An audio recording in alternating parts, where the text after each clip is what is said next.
Happy Halloween, everyone! Hello. This is Halloween. This is Halloween. Pumpkins scream in the dead of night. This is Halloween. Let's not get into a whole thing of this. Welcome to the Alame Amigos Halloween episode. In this town, we... Okay, sorry. Okay. This time with the Halame Amigos. Yeah, that was dreadful. I'll see myself out. Get out. Please. Get out immediately. Really, open the window. Let Truck Coon take you. Yes. Excellent, I'm John. going to the world. Incidentally, if we have at our funerals, we have to agree. Whoever dies first has to agree that the rest say to eulogy. He's in an isekai world now. Yeah. Yeah, it's okay. It's okay. Unfortunately, it's Sword Art Online. No, sadly, it's ReZero. It's gonna be meat. Sod's law. Yeah, so we're at it though. Oh no! I'm in Master of Ragnarok! Yeah, at the funeral, we'll have to hire a white van, a pocket outside. And then as soon as you're going behind the curtains, it just starts honking. Incidentally, we should introduce ourselves. I'm Calvin Atkinson, the Pokemon Punk. I'm Reese, the Gundam Guru. Oh, is it me? Yes. It's always you! Wow, Ren, it's only been 3 years! I'm Ren the JoJo Genius. I'm Elliot the Vanguard Vagrant, and it's fitting because it's Halloween, we talk about anime, and it's also the second birthday of the greatest horror anime of all time. No, the greatest anime of all time, King's Game! So expect a tirade of King's Game jokes, everybody. Jokes and references and me explaining how the mighty glory that is Nobuaki. I love the fact whenever Elliot talks on his thing to see how much the bars go up on the microphone. Yeah. You just see the audio peaking. I mean, here's the thing. I must say though, I'm because I get to take this opportunity to speak about probably my favourite series in anime. No, it is. We all know it's your favourite series. It's up there. Let's get to the before we get straight into the vlog. Skip a little bit ahead if you're not interested in this, but we have a couple of announcements. First one is after this season is done. Cal's pregnant. Let's move. Wait, no, Cal's pregnant during this season. Oh, sorry, of course. Yeah. This episode is sponsored by Calvin's Baby. We're all the fathers. You can all fuck off. Right, well, you're not getting my money then. Yeah, you can raise it by yourself. I want a divorce. Let's move swiftly on. After this season, we're moving channels. We've set up an Anime Amigos full-on channels. This channel's still going to be used for mine and Ren's Let's Plays and other things other projects that we're working on. But we are moving. But we are going to move channels starting February. So we're going to inaugurate that with our first anime fights, or a review of Weathering with You. It depends if we can all get to the cinema to see it. I think anime fights would be a good one to kick off. Anyway, we're moving on. Another announcement is We now have a Pornhub site. Get ready to see us all shove bananas on Friend's asshole. All both in the skin and out of the skin. Elliot, that's an image I am never going to be able to get out of my head. Cal, it's an image you've always had in your head ever since you moved in with me. Let's be honest. He's going in a headlock as soon as we're done recording. Why do you think his walls are all stained? If you're in Birmingham in March, I'm going to be giving a talk about autism and mental health in anime at the National Autistic Society conference. Woo! So where was our invite? I'm trying to invite you. It's Here comes the excuses. I'm working on getting you guys I'll up there. have the domestic outside of this chair. I will tell you right now. I'm going to be talking particularly about an anime that's close to mine and Reese's heart. March comes in like a lion quite a bit. Oh, Yeah, I remember you did a talk on comparing March Comes Like a Lion with 13 Reasons Why. How is that getting a third season? It's had a third season. Fuck! You know, I'll talk to you a bit more after we're done recording about that. But it is kind of a bit about that. But I'm also going to be talking about things like Hyoka and the Pet Girl of Sakaroso, and in terms of the Western series, I'm going to be movies. I'm going to be talking about Predator and the A Word. Which a quick question: speaking of you two here, do you guys ever seen the A Word? No, I saw The Autistic Gardener. No, I haven't seen either. You don't. I wouldn't recommend the A Word. I remember Dream, who's the editor for my website, he was also on the spectrum. He said he felt more like a case study than a full story. But anyway, let's get on with the... Actually, can I quickly announce something? What you got, man? Me and a friend of mine are doing our own podcast called the T-Cast, Hey. where basically we just talk about random pop culture from the last few years. Like currently we're doing one where we're talking about Resident Evil. Excellent. We're doing it live on both. We did it live on our Facebook page a while ago, not too long ago. We're moving on to YouTube where we're going to be doing these live podcasts unedited, just generally having a lot of fun, talking random bollocks. Join in if you want to watch that. Well, it's basically what we do right now. We just talk random bollocks. Yeah, except this one actually has topics. I was ready to have two. I'd so love to go on that. But I'd like to make an announcement that my YouTube channel, 4 Tables MTG, shall remain inactive until I can be bothered to do something with it. And I also have an announcement. My YouTube channel's still going, even though nearly 10 years ago it nearly got taken down because I put up illegal rips of High School of the Dead with my own English subs. So I got takedown notices from an angry Japanese man. Demonetized from YouTube. Yep. Wait, do you still have a YouTube channel? Yeah. I'll tell you one of the things Do you stuff? No. Oh. Also, okay, so let's talk about the thing. We want to talk about horror anime. We've wanted to do a sort of a horror anime thing for quite a while, In the spirit of Halloween. but we never got round to doing it. I found this. I think we found a format where it works. So this is basically we're talking about horror anime that we recommend, not necessarily what we think is the greatest horror anime ever. Except when it comes to mine. Yeah, Except- wasn't it mostly like originally wasn't inspired by a list I found? Yeah, you found a list called manga on the site called By Manga Thrill, Manga Thrill. and it was really bad list. Like it had it was saying, oh, these are the greatest horror anime, and just like barely any of these should even be classed as horror. Like it has Tokyo Ghoul at number it had like Monster at number 10 and Ajin at number 7. All the while, it had things like Tokyo Ghoul number 3 and number 1 was Parasite the Maximum. Seriously? That's not horror! I will say Parasite has body horror elements, but it's not a full-on horror. Yeah, it's not horror. Meanwhile, all the while, they forgot not only all the ones that we're going to be talking about, they also forgot ones like Another, Pet Shop of Horrors, Perfect Blue, fucking... I wouldn't call mine a horror anime. It has horror elements. Yeah, that's all for... In all fairness, I think mine and Calvin's are the only ones that should actually be classed as horror. Excuse me. No, I will classify Reese's. Yeah. It's stupid horror. It sounds more horror than yours in the beginning. Hey, I think Ren's the only one who's copped out. Well, I was actually going to pick Monster, but I watched that series probably about 7 or 8 years ago illegally, and it's still basically impossible to watch legally now. Yeah. So I didn't want to choose. Mine and Elliot's aren't very easy to watch. My physical copy for mine is pretty fucking rare. I actually went. I tried to find a physical copy of yours. It is so hard. I'm gonna keep trying because I want to write about it. Yeah, someone please get the licenses for these two shows. They both need licenses. Yeah, where you can buy mine, nice and easy on Blu-ray, on Amazon right now. You can watch mine on various websites. Crunchyroll, and it's available on DVD. I actually saw it. You can watch it. I saw it in a shop yesterday. Yeah, JoJo's you can get in an awful lot of places. The sad thing is, nobody here has watched mine. We should do. I have. We should do a. Like 3 episodes of it. You watched it before it really started getting good. At least I watched yours. You didn't watch mine. That's because I saw yours years ago and I remember almost everything about it. Now, calm down, lads. I didn't watch anyone's apart from mine. Because that's what we expect from you. Yeah, raise your hands in victory again, won't you, mate? Taser. Then again, I have been doing assignments, so that's my... We are the most unprofessional podcast of all time. We are and here's let's talk. I think since Ren copped out, let's start with his one. Which horror anime did you recommend? So, actually, JoJo's on the whole is probably not would not be considered a horror anime. It has a lot of gore elements. It has suspense elements. There's like kind of forensic crime thriller elements to it. But most of it, on the whole, it's like a supernatural anime. But it's mostly just buff gay men being gay. From part 1 to 3. Yes, I would say that is the case.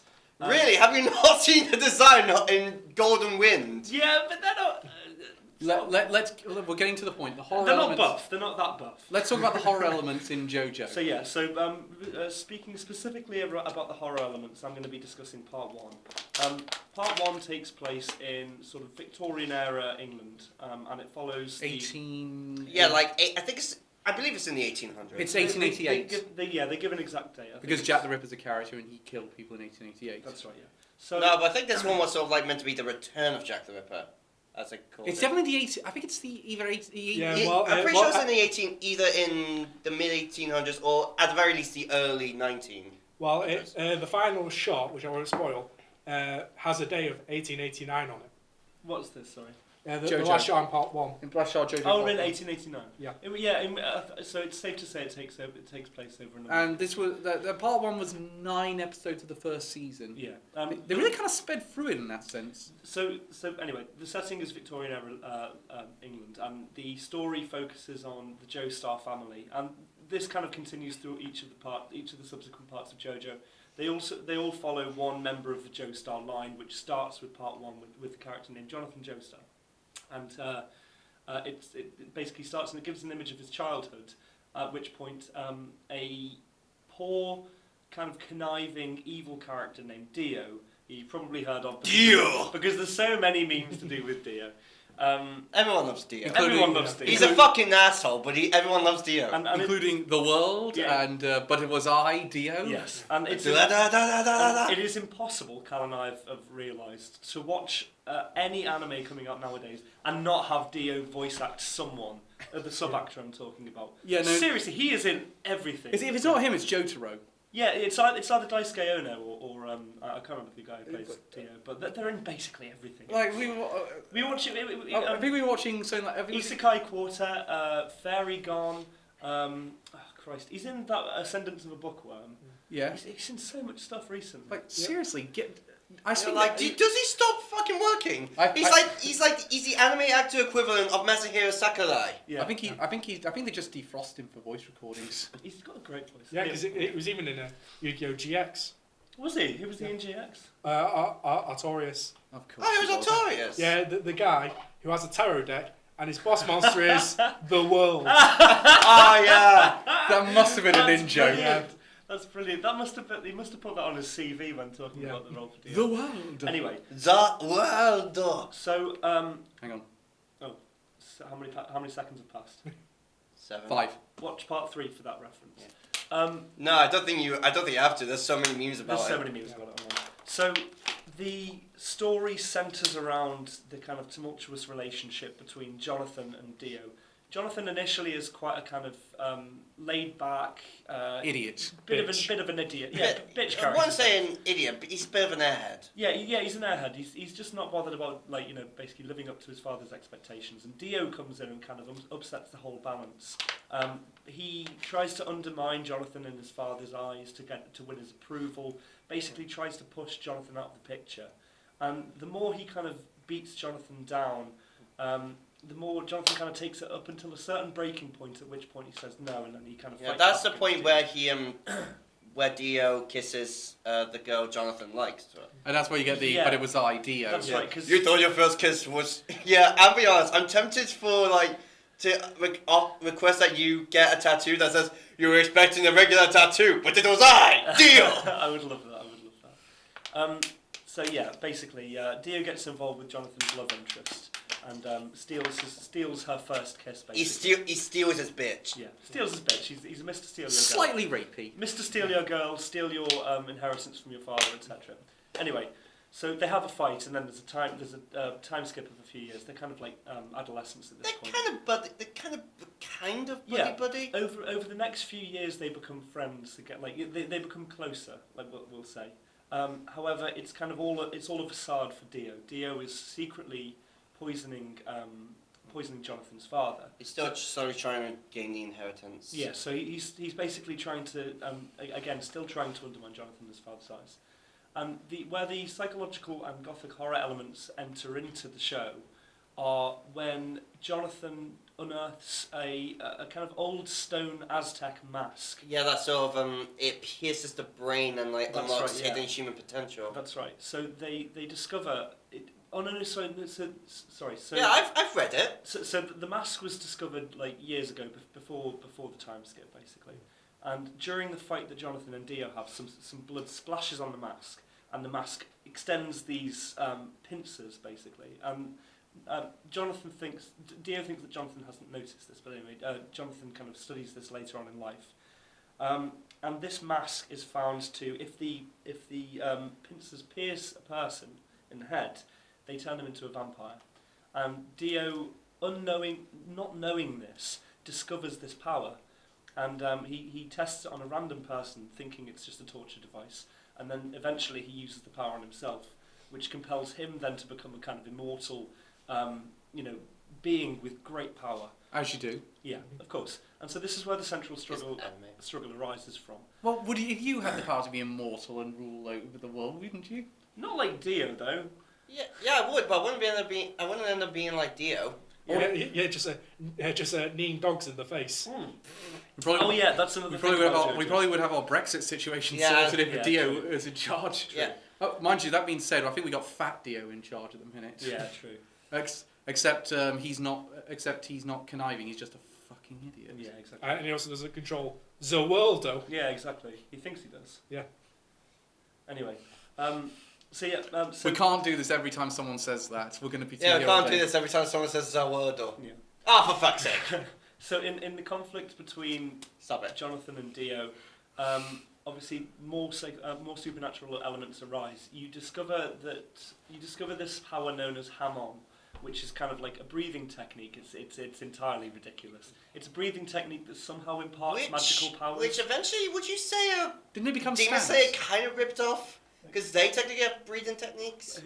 Yeah, but Demon Slayer. Yeah, but Demon Slayer did it in a rather different way. Yeah. It's kind of from the same element of chi and stuff like that. That's where the idea of it comes Incidentally, I'll go back to that point in a minute. But incidentally, the reason why we didn't pick Demon Slayer or Promised Neverland in this category is because neither of them are a year old yet, so we don't have time. Also, Demon Slayer isn't fully horror, I would say. Yeah, it has horror elements, but not really. It's a bit like the one we got over there, Seraph at the end. I'd say you'd probably put it in the same category as part one of JoJo. But here's the thing. I actually, when I was writing the horror chapter in my book, I was kind of saying there's not that much actual horror anime. There's a lot more action horror anime. It's why I included Parasite in that segment, even though I probably shouldn't have. But that's aside from the point. Yeah, I'd say it's more sci-fi than horror, that one. Yeah. To be fair, though I've written it now, it's there. Yeah.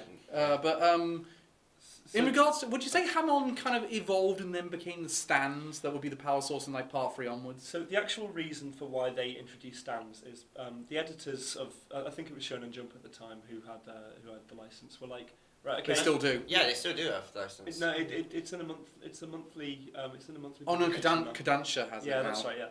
So they were like, right, we've had stands and we've had Hamon and vampires. We kind of want something to shake it up a little bit. And he said, okay, well I'll go back and do a little bit of thinking. And then he came up with the idea of stands. And stands, for anybody who hasn't seen part 3 onwards, are ghostly manifestations of a person's power, basically, like their soul or their spirit. And they look like people. People call them punch ghosts, basically. Elliot's gone full L. Oh, yeah. And they kind of battle using these. Kira, I will capture you.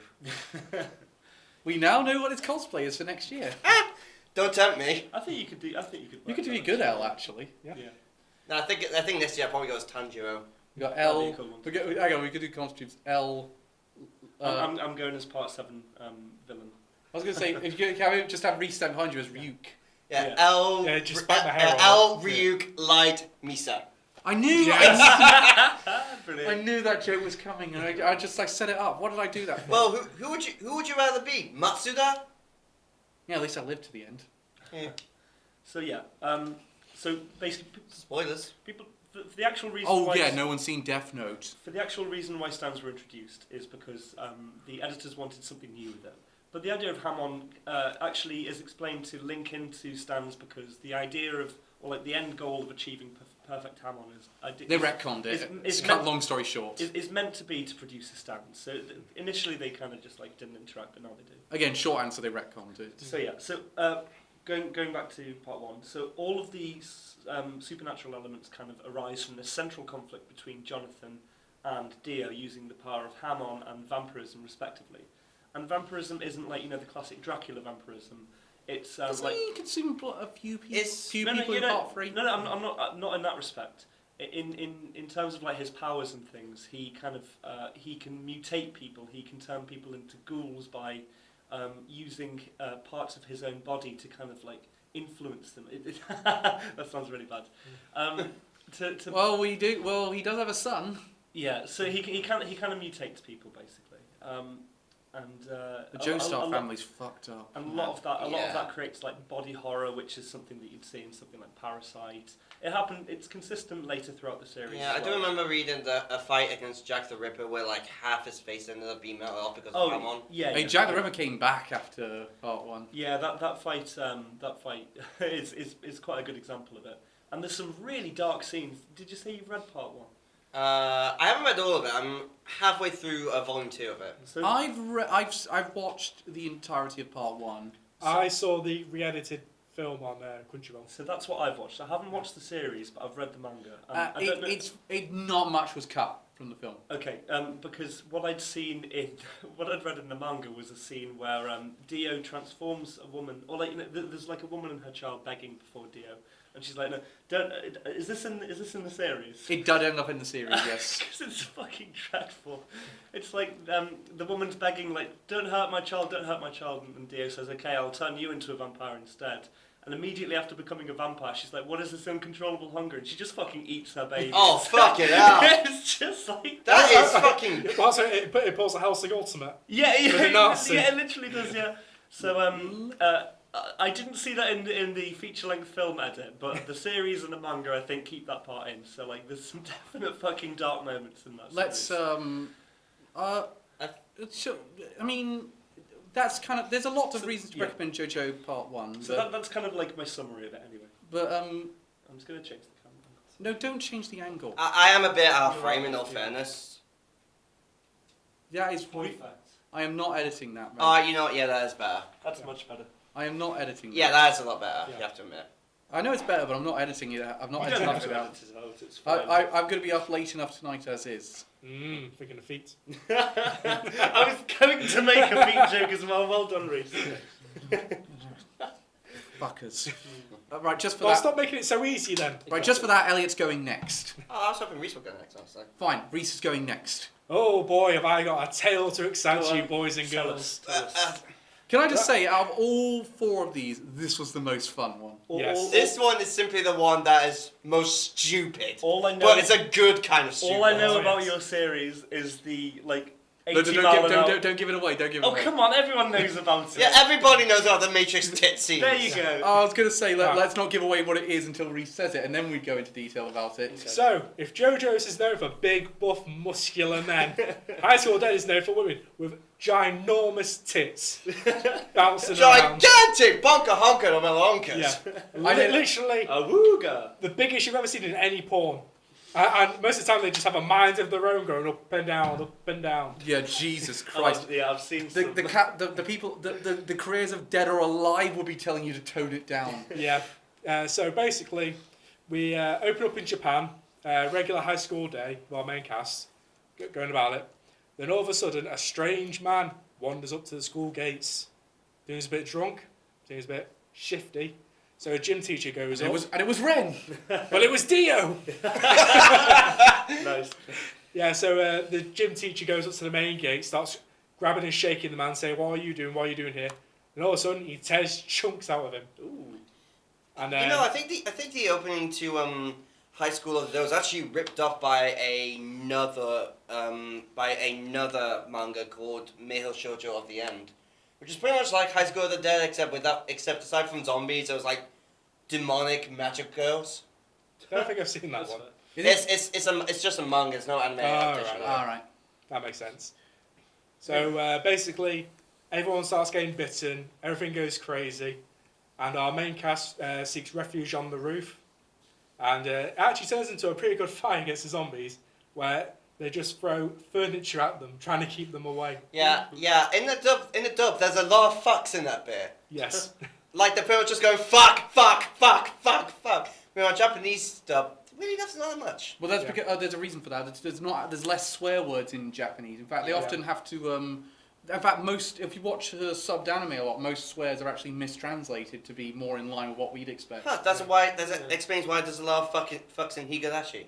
Yeah, no, that's precisely the reason why. It's actually it's just to train. It's really just making up for the translation issues because there is less swear words in Japanese. Like there's actually so different languages have different numbers of swear words. That's why most swear words are normally just said like "ksa." The one I found out from one of the things I found out from watching QI is the Dutch have a lot of swear words, including one that Jeremy Clarkson knows called schwaffling, we'd be off the air if this is in Holland. We're gonna get struck down for that. But bye Holland. But basically what it means is, and as far as I'm concerned, this is not incorrect if my information is correct, but it means to bang your penis against the Taj Mahal. Because that's someone's kink. Ren. Yeah, sorry, I came up with that. That's me. Because I just thought, why does that exist? My question: Why does it exist? Why not? Yeah. Why does anybody do anything? Let's get back to High School Dead before we're taken off the air in Holland. Right, so we already are. So our main cast of characters are trapped up on the roof. One of them is bitten, leading to a really good moment between our main female character and a side male character, where she literally has to kill the guy but can't do it. So our main character comes in, our second foot with a baseball bat, bump, crushes his head. Yeah, Takashi has to. One day he has to save his ex-girlfriend and kill his best friend, who's her current boyfriend. That's yeah. Yeah. So then. I've had worse Tuesdays. So then they realise the whole city is going to shit. Yeah. There's buildings exploding. The military comes in, starts bombing crap. Yeah, it kind of has the whole thing that zombie apocalypse shows and movies have, which is the apocalypse just happens everywhere all at once. Yeah. There's no sort of gradual infection. Like literally, we don't even know how the infection even starts. Well, most zombies fiction never really gives away how the infection starts. Like I can't think of, apart from Resident Evil, I can't think of that many. Well, 28 days later. Oh, 28 days later gives it. In Left 4 Dead, one of the DLC maps, I think it's the hospital one. You see where patient 1 was. Yeah. Yeah, but it's you only don't see the outbreak. Yeah, it's called the green flu. Yeah. Which makes sense. Yeah, I think with most zombie fiction, it's normally just zombies are here, boom. Shaun of the Dead kind of implies it's a chemical thing. Yeah. But in all fairness, I expect most of them are just chemical things. Yeah. But High School Dead, I actually saw High School Dead at a weird time in my life because I was puberty, masturbating. I was gonna say it was when I just moved. I was in like my second year of university. So like, that was when I was just getting back into my anime craze after a few years off, and I was sort of really getting back into watching box set because I hadn't had Toonami for years, hadn't had a lot of television access. I was finally getting sort of box sets and things like that again. And High School Dead I picked up because of a Jaisu Otaku and Bennett Sage video, and it is. I remember looking at it, going, "This is not going to be for me." But when I saw that video, I thought, "All right, I'll give it a chance." I think High School of the Dead for me actually was one of the first shows I remember seeing. I remember watching it very early in my anime watching career. Like I think I watched it not that long after watching Code Geass. Do you know one of my favourite moments in this series is when I think it's like the second episode, just at the initial outbreak. It's those two who are really good friends. And to save herself, the two girls, and she just throws one of them to be eaten to save herself. And then when she thinks she saved herself, she's actually doomed herself. Because it's a massive staircase, and the two girls are running saying, "Oh, we'll be best friends forever. Nothing can split us apart." And then one of the girls gets a ankle grabbed by a zombie on the stairs, and she says to her friend, "Save me, save me!" And the other girl just has a dead stern face saying, "No," and throws her, pushes her down the stairs. Oh, no. And then one comes from behind her. Yeah, so she starts running, the other girl who pushed the other one, starts running across the corridor to the left, and she just gets pounced on by a zombie anyway. Shit. It's it kind of feels weird to call it High School Dead considering that only the first 3 or 4 episodes are actually in the high school. In all fairness, I'm pretty sure shows like High School of the Dead just have high school in it. So what's the kind of like overarching? Are they trying to survive? They're trying to contact their parents, right? Which most of them can't do, So it's basically a road trip series through the city. Oh, okay. It's kind of a road trip movie. There's a couple of stops along the way, like they have the safe house that the school nurses. Let me guess. There's a hot springs or a beach episode. No, Bath episodes. Bath. Oh, and it's censored heavily in the West. Oh, There's sunbeams everywhere. It's amazing. Yeah, there's one scene in particular when they're in a hotel room. The two guys are like loading a bunch of guns, and all the girls are just in the bath, bath playing with each other's tits. Yeah. That's not a fucking joke. Nope, it actually happens. That poor editor who had to censor that scene. It's just like, I was just like, oh my god, I hope he got paid overtime for that. Like literally, there's so many sunbeams. You think the sun was right in the room. Yeah. It's okay. There are people who have to censor hentai. I'm pretty sure I feel most sorry for that. Here's the thing. When I was writing about High School Dead, I basically said, it's quite sexist at the end of the day, but It's at the same kind of part of Japanese culture, though. but at the same time, my point on it is there's a lot. I still know some female fans of this show. I know people. I don't want to take away that enjoyment from them. So if they like it, that's their thing. I like it because it's just pure dumb fun. Yeah. It never pretends it's not dumb fun. Yeah, it never tries to be serious. I like it just because, well, it's stupid. Yeah. It's an idiotic, stupid show, and I feel like we need that every once in a while. Yeah, it is literally a B-grade horror film that you'd see over here in the West. It's Yeah. like something like Sharknado or Piranhas. But that being Only said, with much bigger tits. Yes.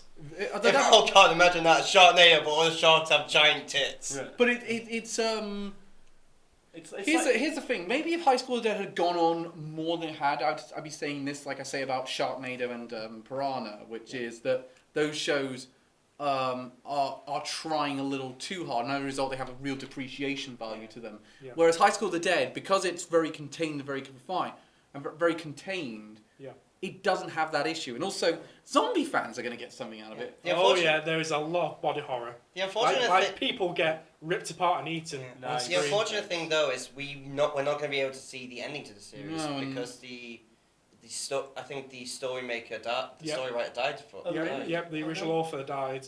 The guy who was doing the art for the manga, he carried on for a while, but then eventually just said, "I'm not continuing it if he's not." Yeah, and they started a new series called Triage X, which sort of ties into High School Today because it has a few of the same characters. I will say that's one thing that Japanese creative teams don't have with Western creative teams. They don't have someone taking over after someone dies or someone else. There's no situation like Ruby where the creator died but some other people took over with their vision in mind. I think it makes more sense, like, because if you think about like a manga series, if you think about Naruto, you think about Masashi Kishimoto, or with One Piece, you think about a beach like Tite-Kubo or something like that. But again, with Ruby, you think I know where you're going with this one. You think Montiome, Well, but at the end of the I would think who does Red vs Blue? Rooster Teeth. Yeah, that's Montiome as well, isn't it? Yeah, I would think because I thought Rooster Teeth made. Yeah, but Rooster Teeth. Yeah, but it's the creator of Ruby. Ruby's on Rooster Teeth, but it's the creator is Montiome, and he died during third season of that show. But they've kept going with it. I mean, we're on I think we're on season 6 now. We've finished season 6. We're moving on to season 7. Yeah. I think the difference is whether it's led by a single person, because if George R. R. Martin died, he has. What? No. Sorry, I got mentioned for George Romero. Talking zombies. Let me finish my sentence. Yeah. If George R. R. Martin died, the books wouldn't continue. The show might continue because it's the franchise. Yeah, the show's finished, and it got kind of a bad seat. It did got a bad ending. Incidentally, on that note, if you sign a petition to remake that show, or you sign a petition to remake Star Wars: The Last Jedi, you are a massive bellend. Yeah, you are a fucking huge wanker. I think they'll probably, because they're looking at doing a prologue series for Game of Thrones, aren't they? I think that's a good idea. I think that they're doing one based about the Night's Watch. That's right. Yeah. Which will be interesting. I think the Night's Watch is one of the more interesting parts of that show. Yeah. Let's get back to the High School of the Dead. The one thing about High School Dead is, what does it bring in terms of the zombies? What separates out? And one of the things I noticed that something I quite liked about it was they made the zombies blind but heightened their other senses. Yeah. That's quite cool. cool. Something that's, however, I think High School of the Dead is the only like true zombie apocalypse anime we've gotten. Yeah, I even Yeah. commented about that in my book. Like, you get zombies in anime, but you don't get a zombie Yeah, apocalypse. You think with the success of things like The Walking Dead and Zombieland, you'd see a lot more of it. I think probably a big reason why is because of a lot of the pressure that manga artists get, and like they try doing different stuff with what they write. But at the same time, especially because they have so much pressure that they can't show people missing limbs in manga and anime, which is why Future Gohan in all the games has 2 arms instead of his 1. Really? Yeah, even though he doesn't use his left arm for any of his moves. Shanks has got one on. Well, no, I suppose it's like individual. but even then with Shanks, they keep it quite covered up most of the time. He has it under his So wait, cloak. so what is that? Why do they? It's just a big taboo to show people missing limbs. Because I always thought it was like quite a common thing. Like, I think- we saw like people missing limbs in Helsing. Yeah, I think they're getting better at it. Like characters in shonen are always like, I sacrificed my arm to make this attack, and it's like, but like they're not showing any pain. I or mean, emotion how on their face. Full Metal Alchemist? We see him like losing his arm, bleeding. Yeah, all over the place. Hunter x Hunter and fucking JoJo's as well. Yeah, use it quite a but lot. to be fair though, Fuck no! Don't even get me started on Berserk. Yeah, but true. Complete body mutation or decapitation. I like Decapitation. I like a lot about High School of the Dead, but it's not high art. Let's be honest. Oh with no, ourselves. But No. it's not meant to be. it knows who its audience is. It doesn't pretend Yeah, to be the only high people art. who do say is are obviously just saying it for a joke. But and the thing is, I don't like things that are often made to be so bad it's good, because I think if making that, you are making. King's Game. But it seems like High School of the Dead is a good show doing it in the style of something that's so bad it's good. Yeah. Like it's still trying to be good, but it knows it's still stupid. Yeah, and also a unique aspect. It has a different ED for every episode, Yeah, that's and they're how. all amazing. Yeah, well, it is. well, not in terms of the visuals, but in terms of the song, because there was basically what this band were promoting their album. They did the OP and all the EDs. Yeah. That's cool. I will say- because all the EDs are sung by Mayon Kurosaki. I would say if it weren't for JoJo's, I would say High School of the Dead did have the best OP. By the way, angry comments for you. You will get angry comments definitely because you will have pronounced almost certainly massively, yeah. mispronounced that name. Here's a tip for anyone in the YouTube comment section: we don't care. Yeah.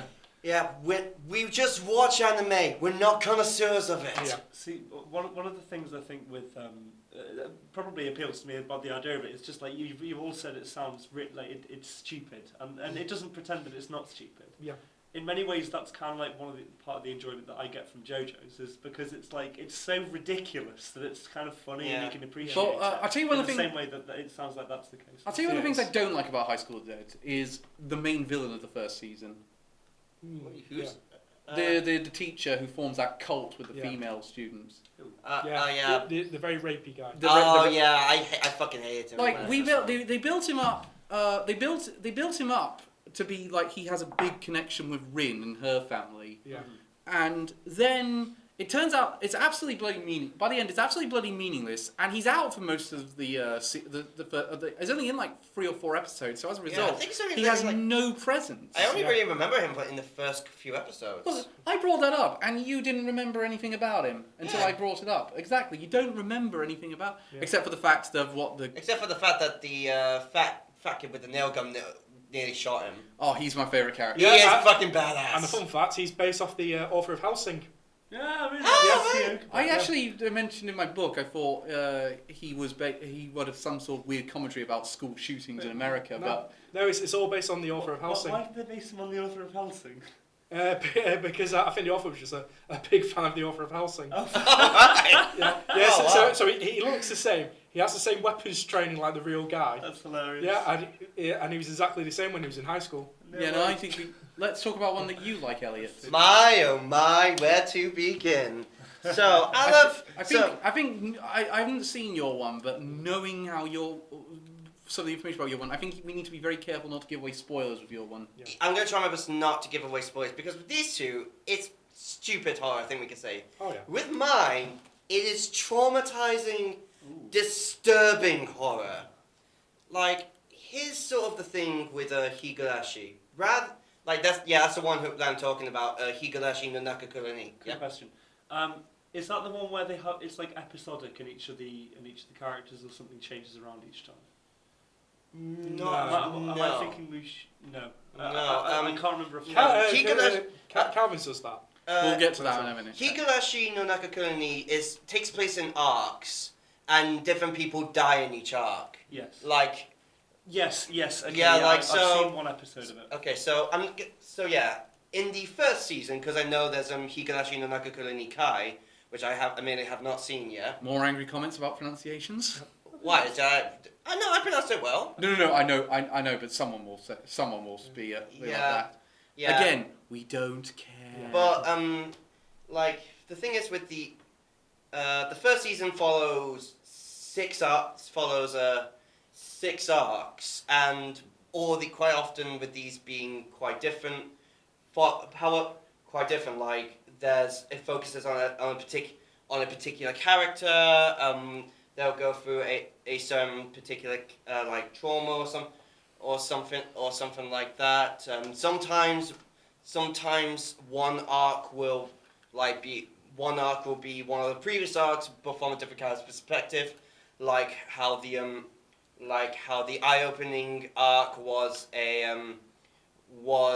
basically the Watanagashi arc, just from the perspective of a different character. Okay. Can I say yours is Higurashi? It's so hard to get a copy of that. Yeah, it's really rare to get a copy. I had to watch it on Go Anime. Which we normally we don't. Which I would never do if I had the choice. Yeah. It's so hard. High Dive, give us Higurashi for Christ's sakes. We know you have it. Let us watch it in the UK. I'm trying. I went all across town to find a physical copy of it. I couldn't find a single one. I found Reese's and mine, and I even found Ren's, which is weird because the JoJo DVDs are not that easy to get. Even the new series is not that easy to get. But anyway, within each arc, there's one thing that's always the same. It takes place in a town called Hinamizawa, focusing around a group of five characters. The main one being Maibara Keiichi, and the others are Sonozaki Mion, Ryugu Reina, Furude Rika, and Hojo Satoko, sorry. Sometimes added in is Sonozaki Shion, which is Mion's twin sister, who we first meet in the Watanagashi arc. And within each of these, all of these take place around a time called the Cotton Drifting Festival, which is basically something that they do in honor of the guardian deity of Hinamizawa, Oyashiro-sama. And there's always a story about Oyashiro-sama's curse, which is every year at the Cotton Drifting Festival, someone dies and another person vanishes. This year is the 5th year that the curse has happened, and it's always the same two that end up going. The first one, the one who dies, is Tomitake, which is a photographer from Tokyo, who ends up dying by clawing out his own throat. Ooh, damn. And we never see this on screen. Yeah. And the one who disappears is Takano, someone who works at the clinic in Hinamizawa, who, as I said, disappears aside from in one of the arcs, in which, well, you'll have to see. Actually, no, I'll just say she, rather than disappearing, burns to death. Oh, damn. Yeah, and basically within each of these, at least one of the five characters within each arc of the five characters that focuses on dies in somewhat horrific ways. And I say we don't want to give away too much. I'll at least say bits from the first arc, because it shows this off straight away. Here's how the first episode begins.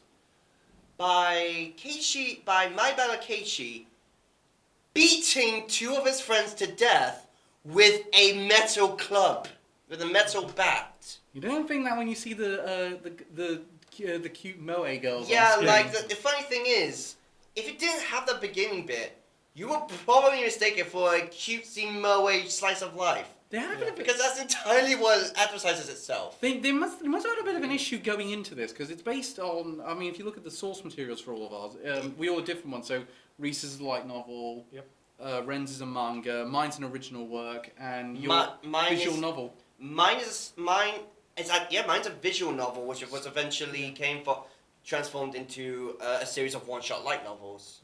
And as we go down further and further down the road, we see slowly what exactly is happening in Hinamizawa. Presumably, it's based on the light novels more so than the visual novel. Actually, I think it's more based around the visual novels because basically I think Glass Reflection described it best. It basically shows all the endings to the visual novel. It just happened to all be bad endings. So you never Which get requires the good ending. one, which means at least one of the characters, as I said, will die in an incredibly brutal way. But unlike my series where it's funny, yours is quite sad. Yeah, mine is quite sad. I'm pretty sure you've seen just how far the characters start to descend. Oh yeah. Like for example, in the first arc, Maibara begins to suspect that people are following him and people are threatening his life. Most notably, his friends Reina and Mion, who he immediately starts fearing quite a lot, to the point where he detests them, and to the point where he starts carrying around a metal bat with them all the time because he believes that his life is in danger, which of course eventually leads to him beating them to death. What makes Higarashi's horror work so well? Well, I think a big part of it is that at the beginning, even at the end of the first Higurashi manga, at the first of the first Higurashi series, you still have no idea what exactly is going on. Yeah, because like different things happen. There are different causes for things, and like even Oishiro-sama's curse is completely is sort of something that's different within each arc. So you're never fully sure exactly what it is. All you know is that each of the characters play a prominent role within each of the series.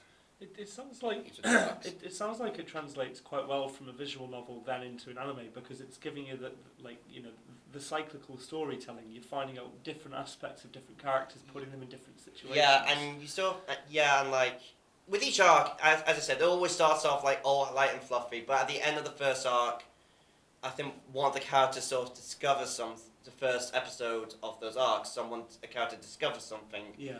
And the rest of the episodes are just that character's slow decline. Yeah. I think, as I say, we have a bit of an issue because we don't want to give away some of the amazing.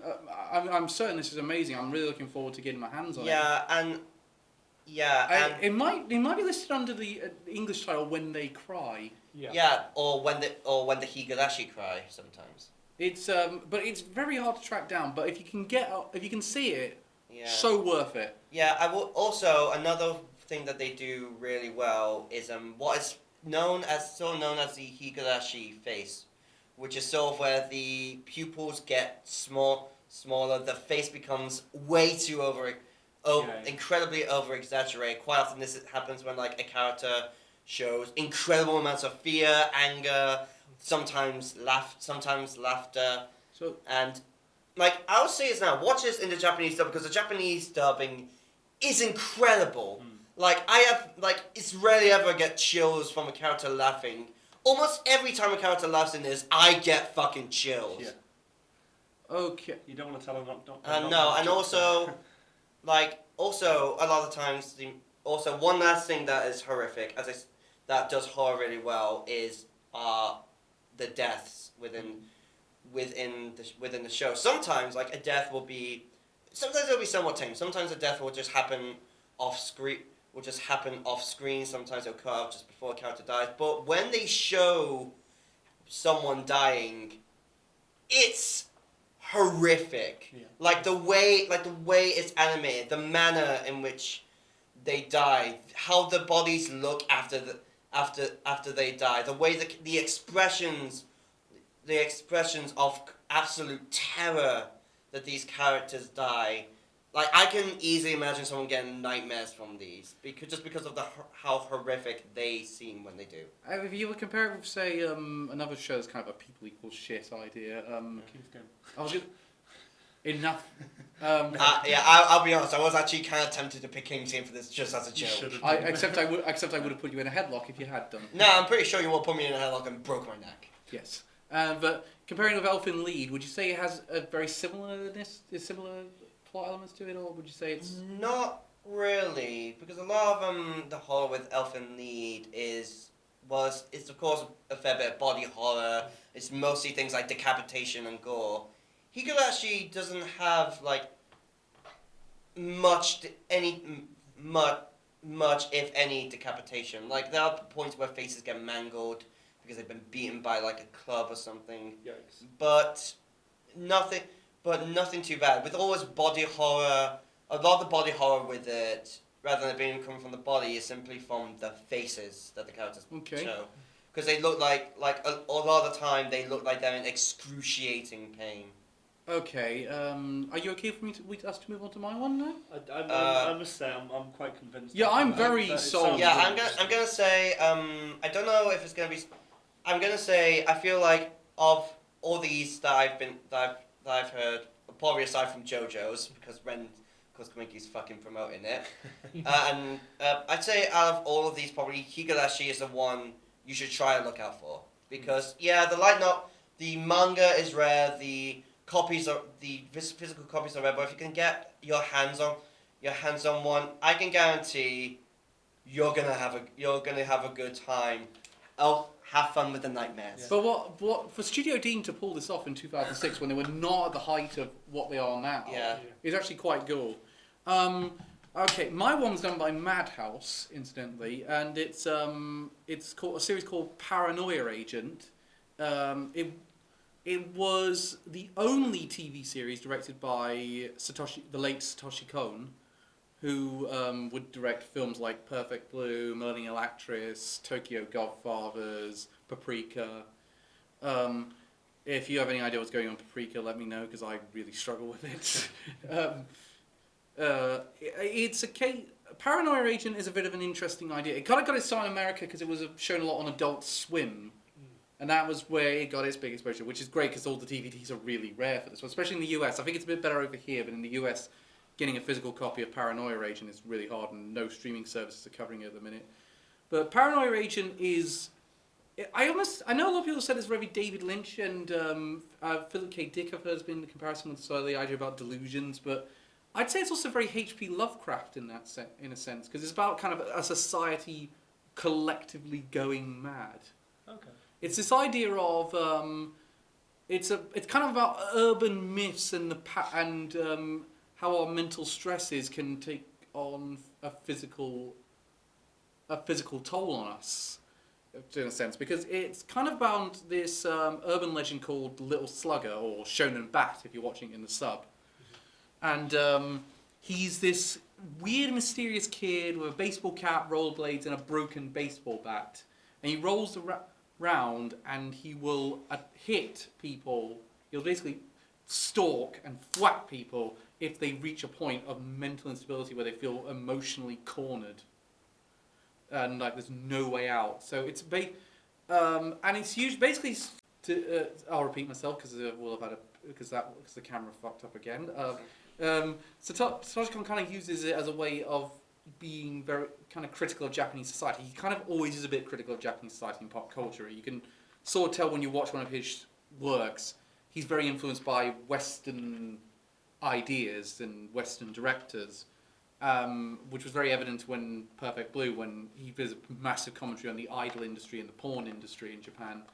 And in this case, he's kind of doing that. He's not exactly a Japanese patriot, in other words, because he makes commentary on the anime industry, on the gossiping housewives, otakus with obsessive collecting disorders, the Japanese education system. So like there's one about it's kind of an anthology series about all these people, Although there is an overarching plot about these Yeah. investigators and an anime creator who's created basically this new Hello Kitty type mascot who's selling big, the Marumi doll.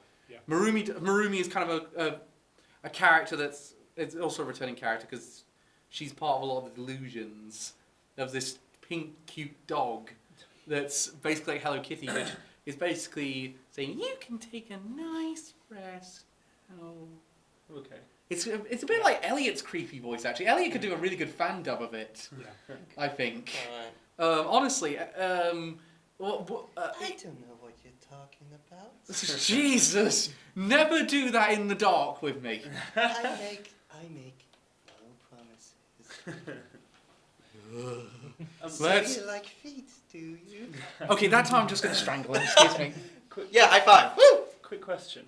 What happens when little Slugger hits Well, people? he doesn't kill them. He actually kind of frees them in a sense. Okay. That's what's kind of interesting about it. They have all this fear, but in reality, it's the best thing that could happen to them. Right. So it's kind of like, but people are wondering, well, when's he going to go too far and he's actually going to kill someone? Yeah. But one of my it's all sorts of these different episodes. Like the creator of the home, Tsukiko, who's one of the other main characters, along with the two investigators. She kind of, it's kind of a lot about her breakdown because she doesn't quite recover after Shonen Bat hits her. Yeah. I'm basically saying both so that way I don't get angry comments. But I personally prefer Little Slugger because I think Little Slugger sounds more like it would be a myth that would get talked about. But it's kind of like it's almost like a paranoia virus, so it's going further and further out. So like there's a storyline about a kid who's seen Shonen Bat whack his rival to be class president, and he's getting the blame for it. And the animation in his delusions are amazing. Or there's a great one about a call girl who's got multiple personality syndrome, and her call girl personality is blackmailing her housewife personality. Oh. There's all sorts of things like that. It's very, very interesting. Yeah, well, you have to call it a DID now. Oh, is it DID now? Yeah. Oh, thank you. Dissociative Identity Disorder. Thanks for that, Reese. I didn't know that one. But that's a really cool way of doing it. That's a really cool idea they ran with. There's a kid who's obsessively studying for this test, and such as said he's trying to overly retain information, which leads to an amazing scene where he sneezes out and coughs out the answers in a bathroom stall. He's actually literally been, and it's words and calculations. He just goes, and actual words are popping out of him. Yeah, it's like mathematical formulas. It's like, so and eventually, he's get emotionally cornered and he gets whacked. But I think my favourite episode though is the Housewives, where we get loads of different urban legends out there. Yeah. And it's got a fantastic twist ending that I absolutely adored. In fact, the ending of that episode is what made it as well. But it was a great way to get all these different ideas out.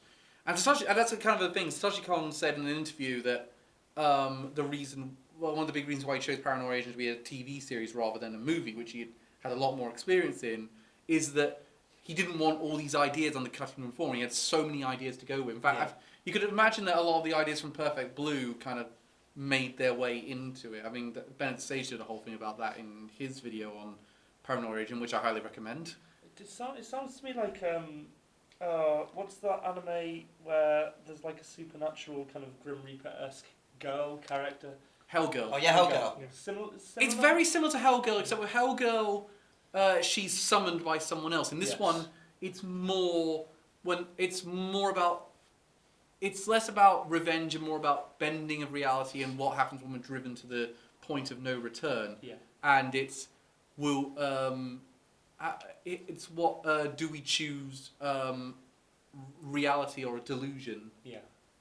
It sounds yours contrary to what the kind of shows we've picked, sounds a lot more psychological. I mean, it sounds like Elliot has a lot to do with psychological I think aspects. someone I forgot to mention is I think the best way to describe Higurashi is when paranoia goes too far. That's very similar. That's very similar to my one. That's what the difference. Mine and Elliot have watched more psychological horror, whereas you guys are body horror. Yes, yeah. Reese, you watched this one for the first time. Yes, I thought it was really good. Basically, everything after episode 7 is very self-contained in those episodes. Yeah, it's kind of it's an anthology up until episode 7. Then after that, then it's a self-contained story, which I think was a bit of a bad decision. I think they should have kept the anthology going a bit longer. Yeah. Because even when it was an anthology, they were kind of dropping Easter eggs of the overall arcing plot. The opening is fantastic. The opening is horrifying in of itself. It's this very overly happily song, but it's just people doing very unconvincing laughs. Really? It's surrounded by different images, including a mushroom cloud, a radio tower falling from the sky. Wow. Drowning. It's like it's just this song like wah hee ya hee ya, and it's just Well, someone ripped off the Lion King. Ha, I hadn't actually noticed that earlier, but it's a very it's kind of it really sets up the show brilliantly. I'd say. So where can we watch it? It's only available on DVD.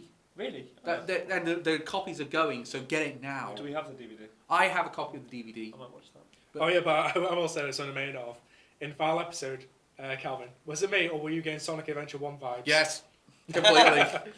Oh yeah, I know what you mean now. Intriguing. Yeah. I wish I remembered that now. I would have put it in the book, but But literally, stay with the series until the ending, because it is so funny.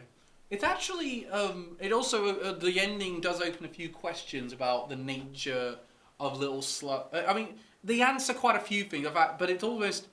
I almost feel like it's actually the fact they did explain a few things was the biggest weakness of the show, because I wish they hadn't done that, because then it means half the things are not explained and half the things are explained. So as a result, which one do you want? Do you want a full explanation, or do you want it to be an open mystery for the fans? Like, you can't half-heart it. I mean, I'd really recommend people go out and watch this one, because I mean, going back to your thing about High School Dead and the fact it's not been continued, Satoshi Kon's actually had a project that he was working on before his death of pancreatic cancer in 2012. And it's been in development for 7 years now, and no one's been happy to take up the role of it.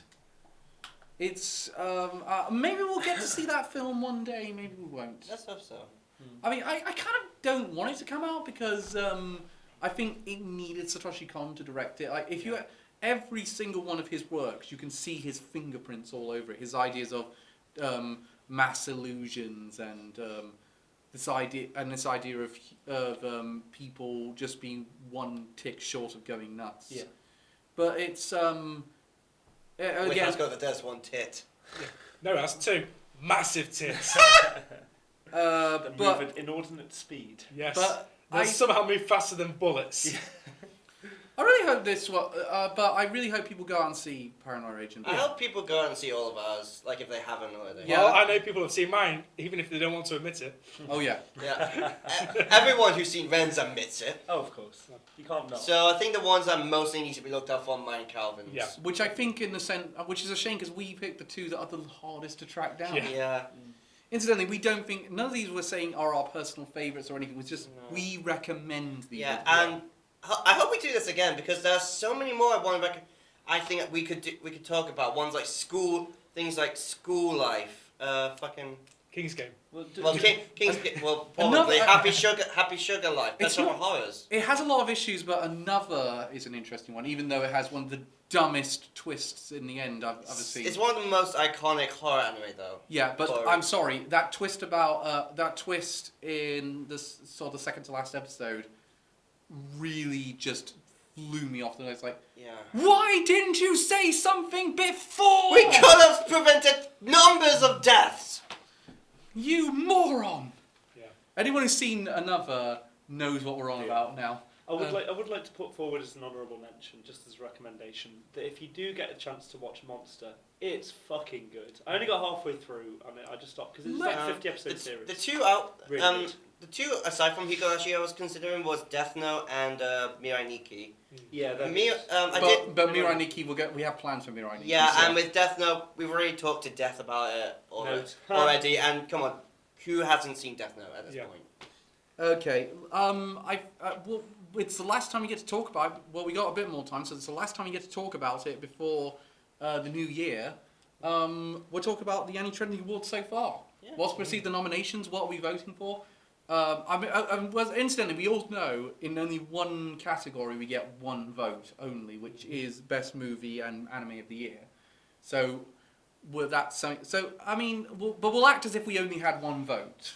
Yeah. Because we don't know how many we're going to get in individual categories. So let's start with, we'll start from the top and work our way down. So this isn't final, obviously, because the fall anime haven't been added to it. But let's start with Anime of the Year.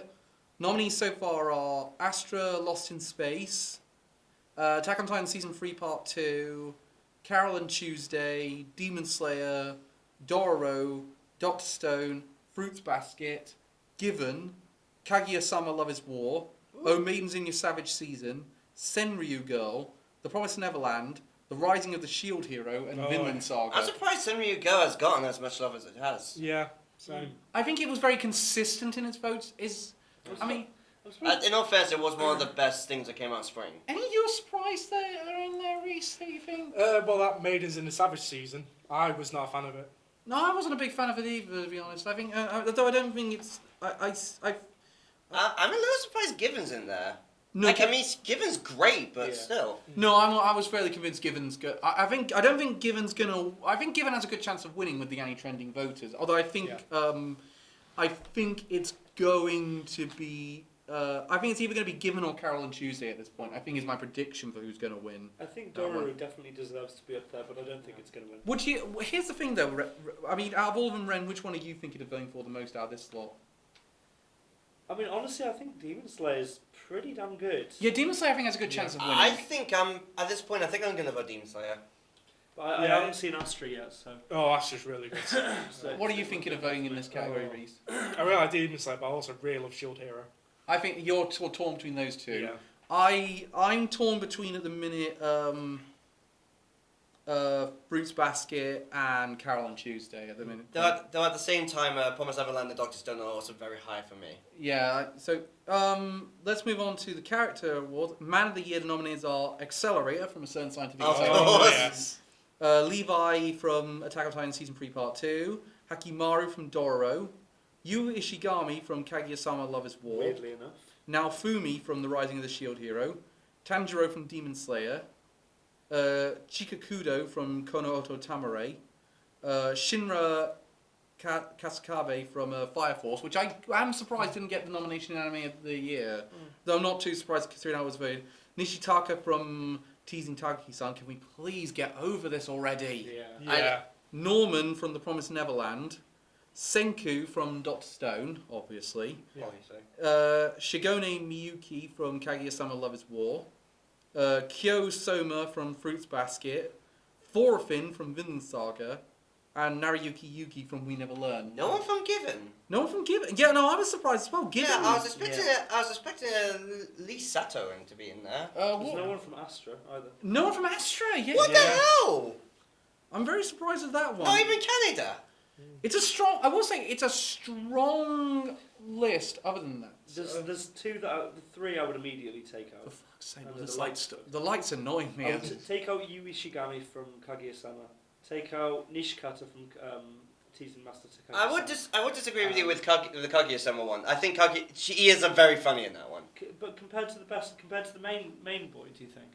But it's very close between the two. I would say And that much. the other one I would take out is Nariyuki Yuiga from We Never Learned. Yeah, I would take out Nishitaka from Teen Taki-san and put Gus from Carol and Tuesday in there. Yeah, Yeah, I'm surprised you're Gus is not upset that Char's not in there. Of course, I'm always upset. But presumably Accelerator is going to be your vote. Perpetually Yeah. obsessed. So Reese, you're going Accelerator at this point. Damn. I think I'm torn between either Tanjiro or Naofumi. Oh, sorry, not Naofumi. What? Senku's in there. No, I'm. Yeah, Naofumi. You're thinking you're going Naofumi at this point. What about? I would have thought you'd be Senku all the way. Senku's great. Senku is a great character, but Senku is definitely up there. Yeah. I'm choosing at the minute between Naofumi, Senku, and Kyo. I think Ray should be in there at least. I think I'm Senku, Tanjiro, and Naofumi. Probably. Okay, let's talk about Girl of the Year. Okay. Nominees are Emma from Promised Neverland, Okay. Chika from Kaguya-sama. Yasama, Yeah. Haru from My Roommate is a Cat, Hitarabochi from Hitarabochi, Yeah. Toru Honda from Fruits Basket, Nezuko from Demon Slayer, or to pronounce it like they got Miyu from We Never Learn, Kohaku from Dot Stone, really weird choice, Tamaki from Fire Force. Huh. Not the fan service wins again. Yeah. Of course. Of Like- course. I mean, yeah. Like, We'll look at the next nomination. Ren, I know you really don't like fan service. You would. You picked a bad time to get out of Fire Force because she is fan service plus. Yeah. Like as to absurdity, Senpai from Magical Senpai. Oh, fuck off. Yeah. It only gets one more nomination as it goes down. Relax. I think it gets 2 at most. Shimoniya from Kaguya from Kaguya-sama Love is War. Aries Spring from Astro Lost in Space. Tagaki from Tekken Taki-san. Karumi from Data Life 3. And Yoshiro Nanako from Sanrio Girl. Is there any you're thinking? Oh god, that was... I think they got the wrong girl from Fire Force. Yeah, also they should take out her from We Never Learn, probably. Magic and Senpai as well, definitely take Yeah. her out. Yeah. Oh yeah, no, how did Senpai get nominated in this I one? have no... But, my thought is... Yeah, Jeremy, my thought is... People are still watching that? At the minute, I think... my vote, I think it's going to be Toru. What about you guys? It's tough for me. Toru, Hitoribochi, or Nezuko. Um, Probably. I'm leaning towards Hitoribochi. I'm only more towards Nezuko. Kaguya, Hitoribochi, or Nezuko? I would definitely take out either Senpai or Tamaki and replace it with Raftalia. Yeah, Oh, definitely. what? Yeah, how's Raftalion on? Yeah. Fuck yeah, that's a good point. How are none of the girls I will from Shield Hero not in there? She gets a chance to come back with the second chance categories that they have. So, Better come back. so there's a chance she'll come back. I mean, these Who are stopped voting for Raftalia? these are not finals. Why I do you remember. have such shit taste, guys? It's not. Which is weird because I think actually of the nominations so far, these have been some of the better ones compared to some nominations we see and awards. Couple Ship of the Year.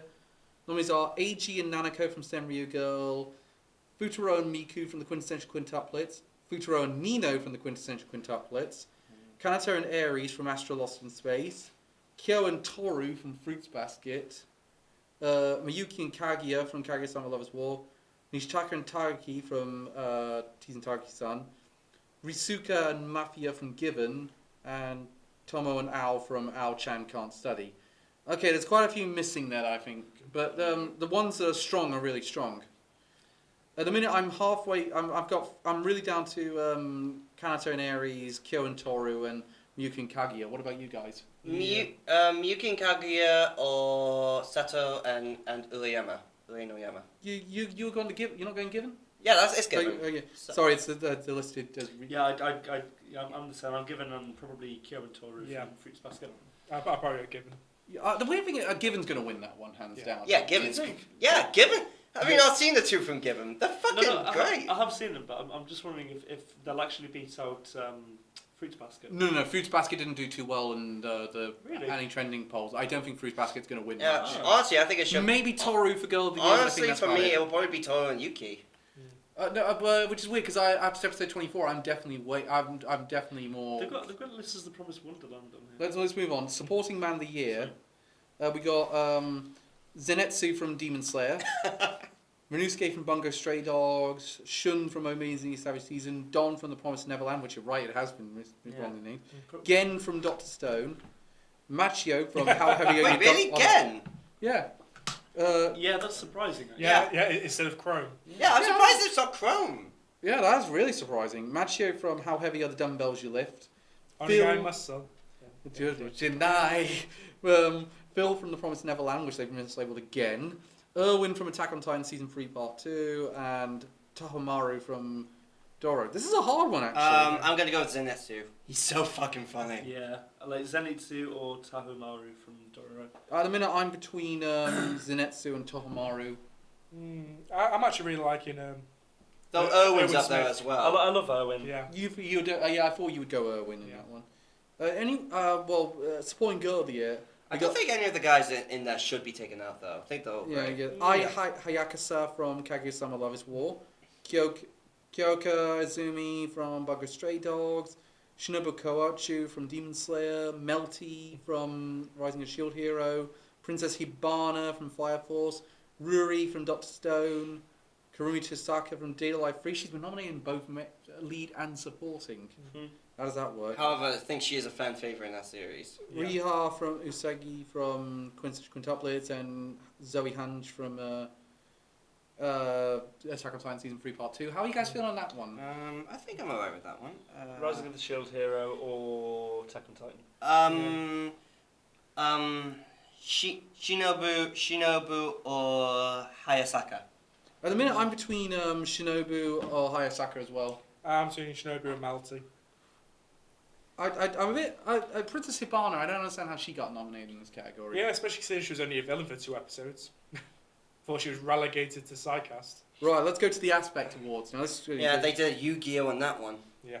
Best in Adaptation, the nominees are A Certain Scientific Accelerator, Astro Lost in Space, Attack on Titan Season 3 Part 2, Fire Force, Fruits Basket, Given, Kaguya-sama Love is War, Senryu Girl, The Promised Neverland, The Rising of the Shield Hero, and Vinland Saga.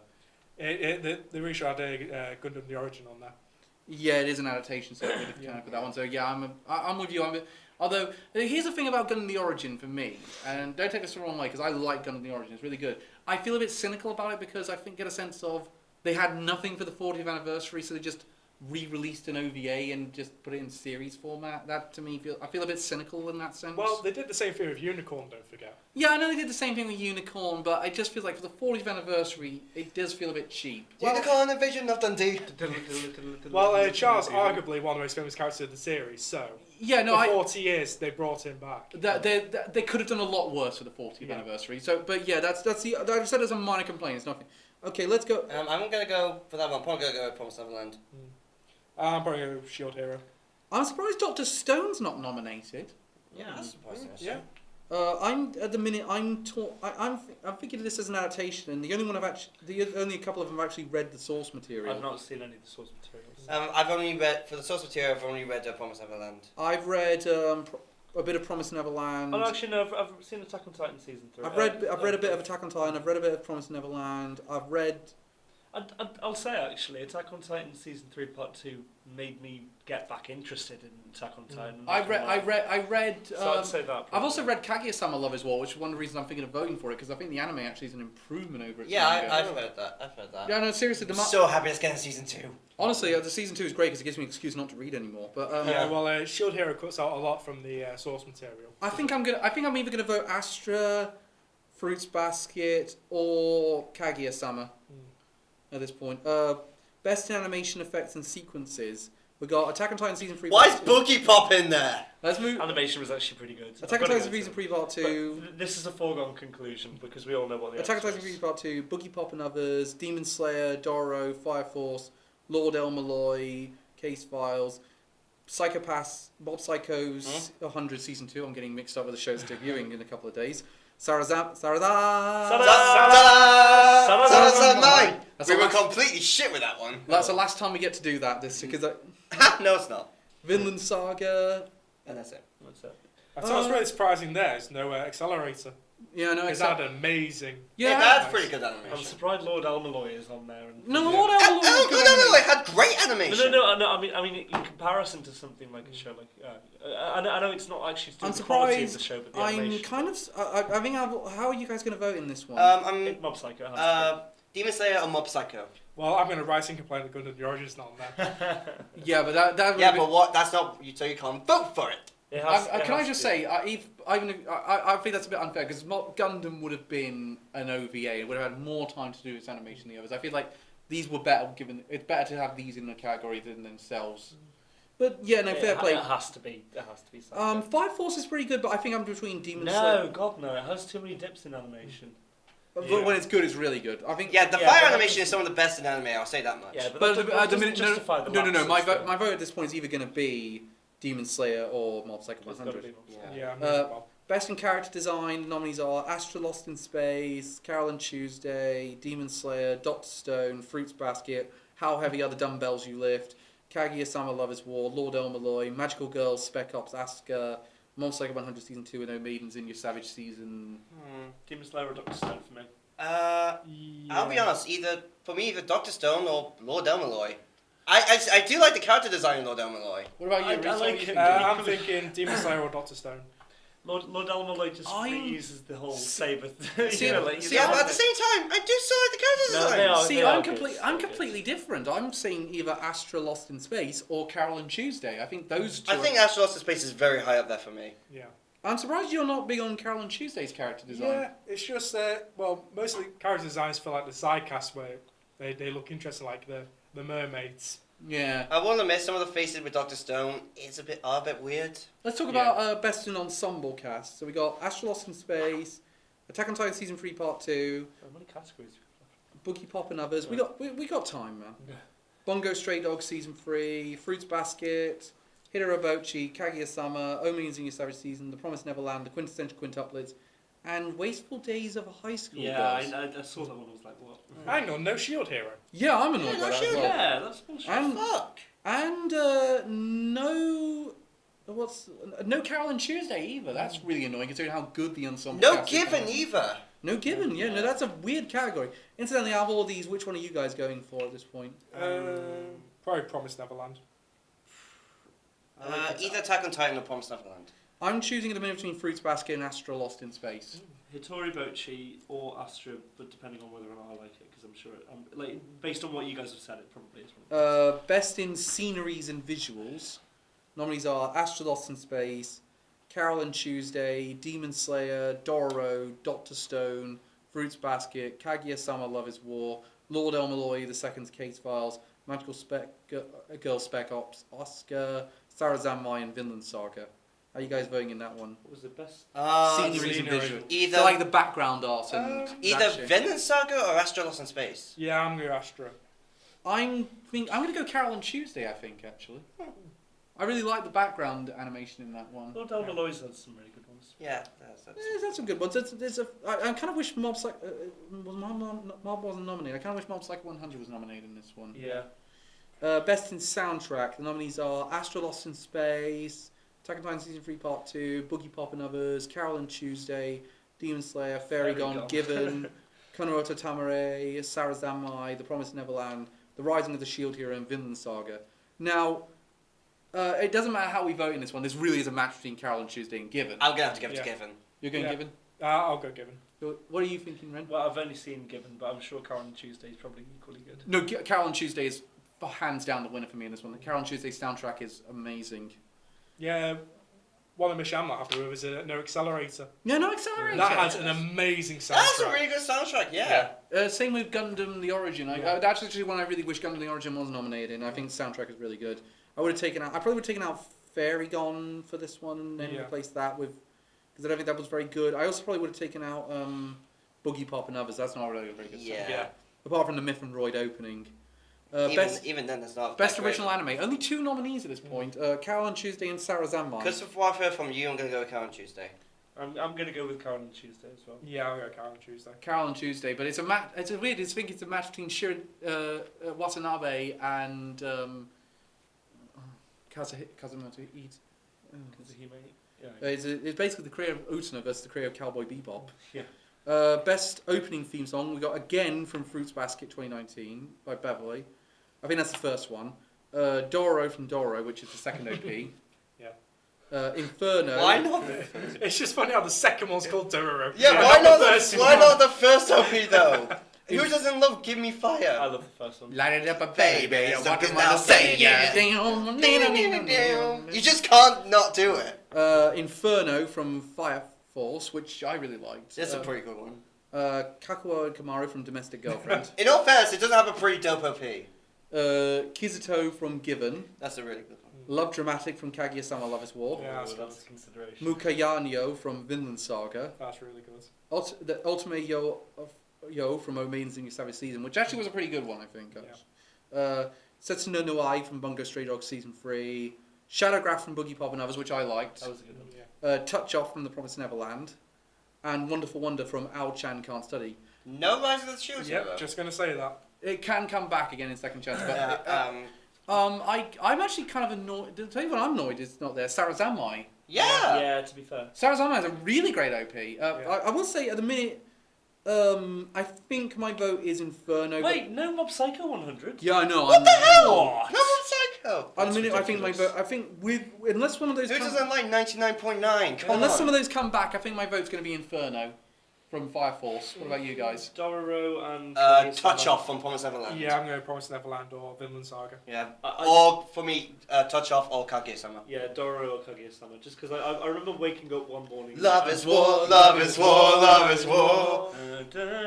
Yeah, like it's as you said, it's like someone from a country we've never heard of went into the music awards, but somehow won. Yeah. It's Yeah, like- hang on, there's no accelerator, that's bullshit. Okay, yeah, that is fucking bullshit. Yeah, Okay. because that theme song is amazing. It is bloody great. Thank you. Please don't pick it as a wild card. I don't want to waste my Christmas on Vertical Index. I will do it. I will do it in the new year. I promise. You've only got 20 episodes to watch first. They can watch Accelerator. I know, but I want Rising of the Shield Hero in, and I think you're the only one who's going to pick it. Ending theme song of the year. Bakugo. We got Bakugo wa Misuke from The Ones Within. Chika Chika Chiatsu from Yeah. Of course. Hold Me Now from Carol and Tuesday. Kimi no Namade from Is Rising that of the Shield. first or second one? Help me out here, Reese. You're more better at these than me. I think it's the second one. I think it's the Because I second think one. the second one is better. Lily from Bungo Stray Dogs Season 3. One Step Closer from Fruit Basket, which I think is the second ED, which I think is the wrong choice because that's the weaker one in my opinion. Sentinel Crisis from Kaguya-sama Love is War. Stand By Me. Ole Keri. From Sarazanmai. Never sing again like that. I'm so sorry. All of us, I mean. Torches from Vinland Saga. Veil from Fire Force, which I think has a good chance of winning this. Yeah. I know, it turns out it was the first DVD from Shield Hero. Oh, thank you. Yamiyo from Dororo, which I believe is the first one I remember he got through, because it was one of the ones I was actually happy got through. Yeah. And Zetsai Zumetsu from The Promised Neverland. A couple I'm a bit disappointed aren't in here. I've got to say Dororo and. Oh yeah, no Wahaha from Hitoribochi. Wahaha, Wahaha, Sugoi. Yeah, Ren, that's upsetting. Ren, you bastard! It's in my head now. I'm gonna have to go with Chikoto Chika Chikatsu. Yeah, I am. No contest for me. It's Carol and Tuesday. There's some good OPs. Chika Dance is going to win this, but Yeah, Chika Dance is easily gonna win. but it's not getting my votes. Definitely, if I get multiple votes, it wouldn't even get my vote because I think I'd give the next one to probably Vinland Saga. Yeah, Vinland Saga is very close for me. So is Promised Neverland. Because I'm certain that was made by the same guys that did the OP for Tokyo Ghoul Re. Is there any that you're thinking here, Rennie boy? Yeah, no, I've said Dororo's. What about you, Reece? Did I get yours? Yeah, I was No gonna Mob go, Psycho Chika 100 Dance. in this one either.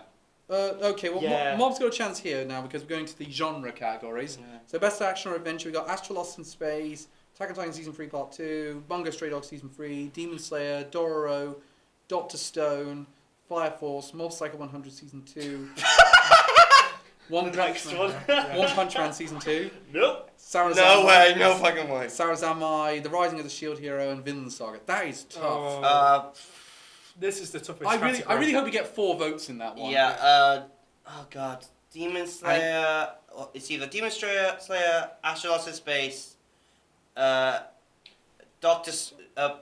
probably Mob Psycho, and Vinland Saga. The minute it's for me, it's Rising of the Shield Hero, Astra, Dr. Stone, probably Vinland Saga as well. I think Vinland Saga's got great action. See, I'm not really seeing Demon Slayer as action adventure. It's action, definitely. Oh yeah, so that is it's full on shonen. If we're talking, Yeah, it's full on shonen, Yeah, dude. if we're talking, no, I know, but if we're talking adventure, I'd say Rising of the Shield Hero. Yeah. That, One that has Punch- more adventure. Seriously, what is elements. One Punch Man Season 2 doing on that one? It's Yeah. like, Did you not see the anime?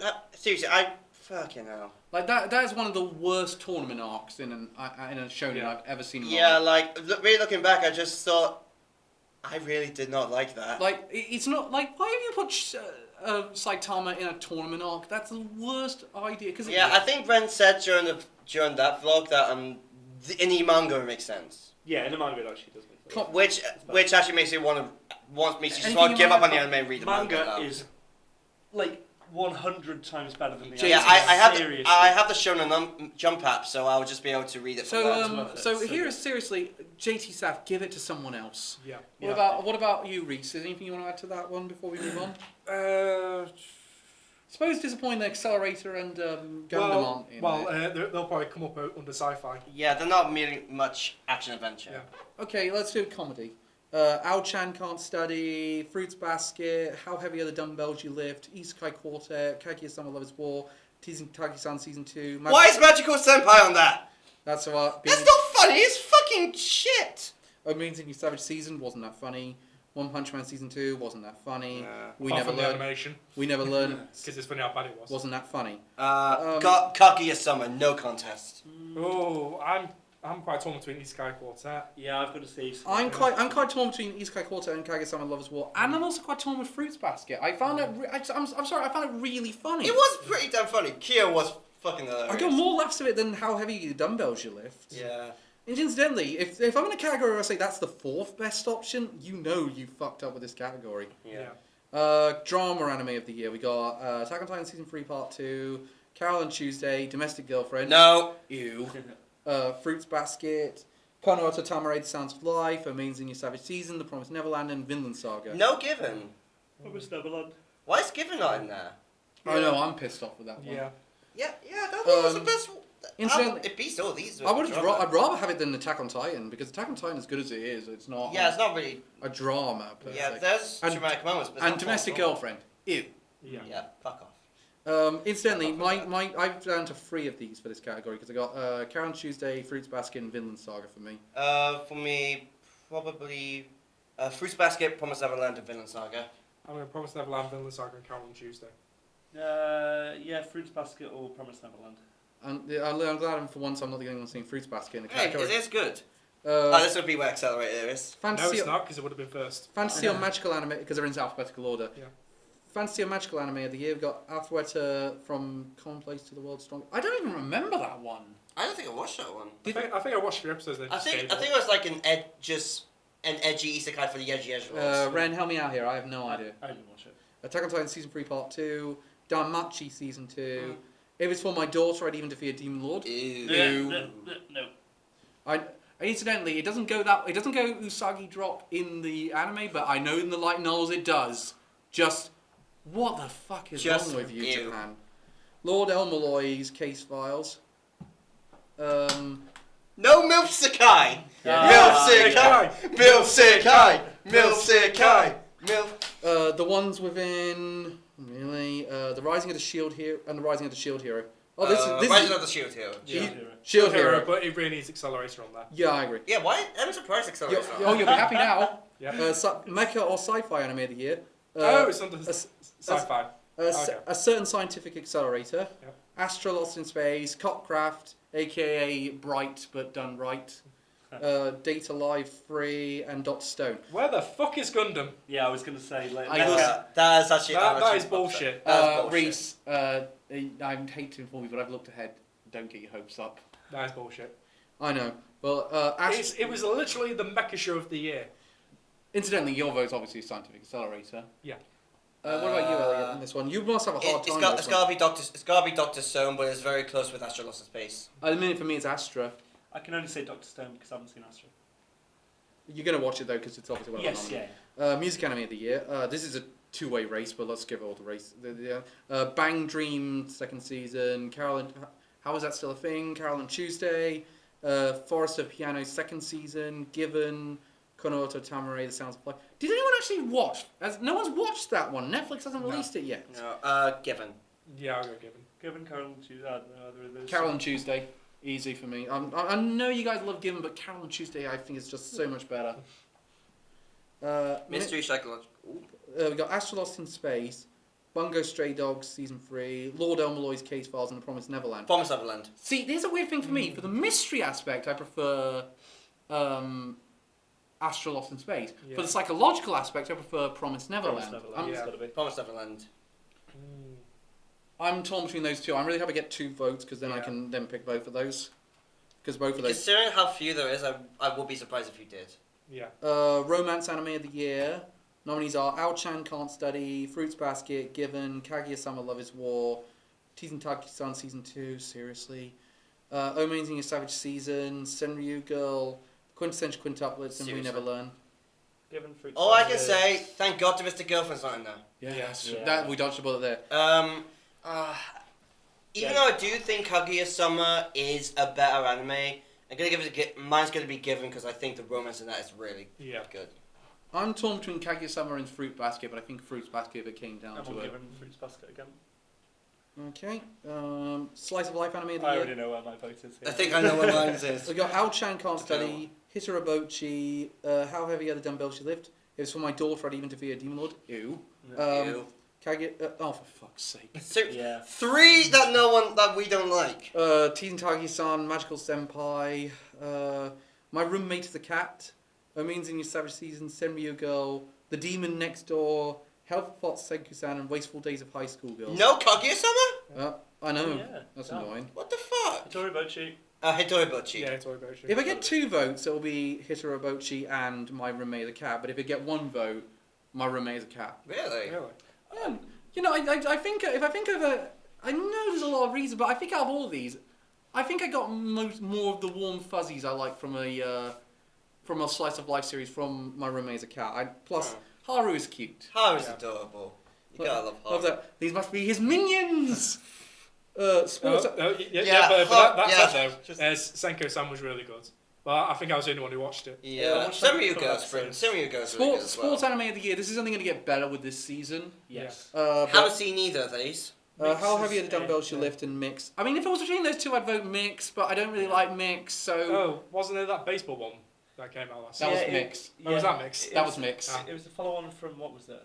No, it was another one. It was King of Diamonds. Ace of Diamonds. Ace of That's it. Diamonds. We get another sports anime this season. Well, we Yeah. got 2 this season, which are already better than these, which are Ahira Nisora and Stars Align, which Stars Align Align's great.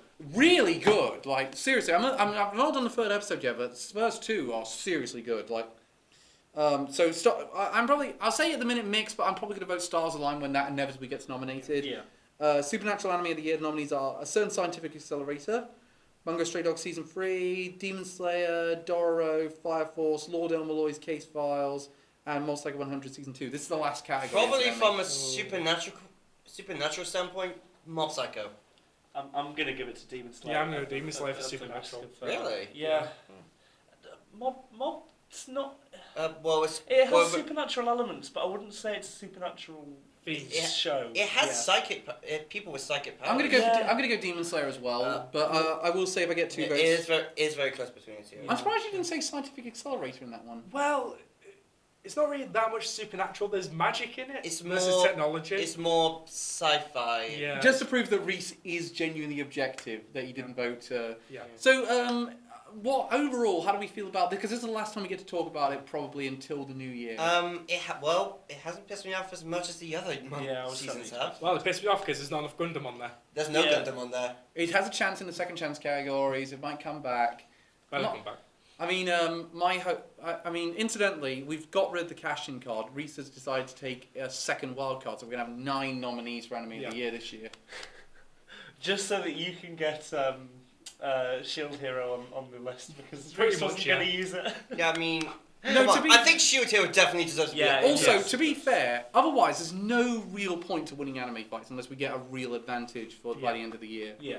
And I think that's definitely something I've been toying around with for a while, and I think we can do 9 nominees. Yeah. Well, because again, what we did last year was we kind of had 4 that were ahead of the others, and then some of the other nominees we just kind of went, eh.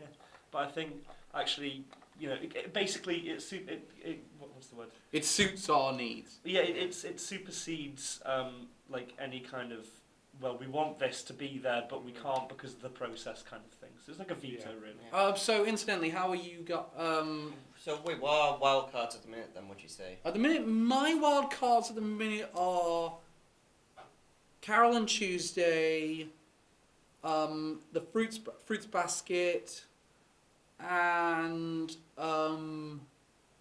Rising of the Shield Hero and Doctor Stone. Those are the 4 that are really topping it for me. Yeah, Reese, mine's Shield Hero and Gundam the Origin. those are the 2 that you're really enjoying at the minute. Not Accelerator. Well, It's got a really good cast, but the story is quite over the place, which is typical for Index. At least Accelerator is still your best boy. Oh yeah, definitely. With me, it's You're going. Promised Neverland, Doctor Stone, Rise. I'm sorry. Come back to me. Come back to me. What are you thinking at the minute, Ren? I have no idea. JoJo's. But he can't pick it. Not. He can't pick it because it hold started in on, 20, yeah. it started in Oh, 2018. yeah. I know. I was confused about that. Just if you think of And so, unfortunately, Ren, you won't be fighting gold. No, I know. I would. I don't know. I usually think about it like a week before I have to pick, so I'll do that. Well, I think it Sorry, means. Elliot. Yeah. As I said, Promised Neverland, Doctor Stone, Rising of the Kaguya-sama Love is More, and Rise of the Shield Hero. Yeah. At the minute, I think it's really Doctor Stone, Promised Neverland. Yeah, it's one. Yeah, it's one of the two. But if Can I just say, whatever we don't pick, we're gonna have a ton of honourable mentions. Oh, yeah. yeah, of course, I'm gonna be compiling a list of all the honorable mentions that come out throughout the year. Yeah, like Dora, we kind of said at the beginning we thought it might be a wild card, but I think we're now saying probably not gonna. Yeah, Same I think it hasn't had as great as a continuation as Rising of the Same with Shield Hero. Sarazanmai. The reason I'm really big on Carol on Tuesday is if we did overdid off spring ones, I would pick it for best original over Demon Slayer. Fair. Really? Yeah. I'm kind of glad Demon Slayer got nominated in that sense. Because, I mean, the 3 nominees we have so far are X. And I'm also glad Astra got nominated, because that would have definitely been a wild card option for me. I mean, but Doctor Stone actually really shot up in my estimation with the last few episodes. Yeah. Incidentally, Fall, I think, I'm not sure. Maybe your Fall will give me a wild card that I really want. I think so far it doesn't. The shows don't have wild card. There's nothing I would really consider for a wild card. Though I will say, Oisuki is really fucking hilarious. Yeah, I'm loving that. It's up there with Kaguya-sama for me. Which one's Orisuke? It's the one. I it's the hate one it, that's I hate kind it, of I love a it. background character of a harem anime. You love it, really. I love it, but I hate it at the same time. I just love it. Yeah. Can I just say also, we're not unless it's beyond excellent. We've all agreed My Hero Academia season 4 is not getting the nomination. I haven't agreed with that.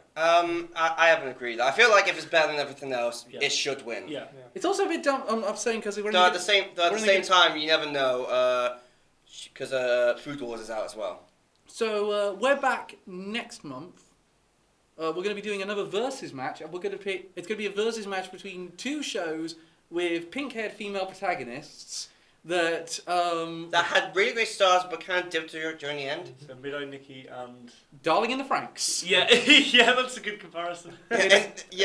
So you get to once again argue about why you think Ichigo is the best girl. You scrub. She is best girl. 0-2 all the fucking way. Hey, at least best girl doesn't go off into the galaxy and become an actual ship. Yeah, meanwhile, she just gets left and forgotten on Earth. Hey, and at least she's and valid enough. Yeah, she gets to fuck best boy. Yeah, there you go. But let's move. We'll discuss that next month when I've stopped hating myself for working like this.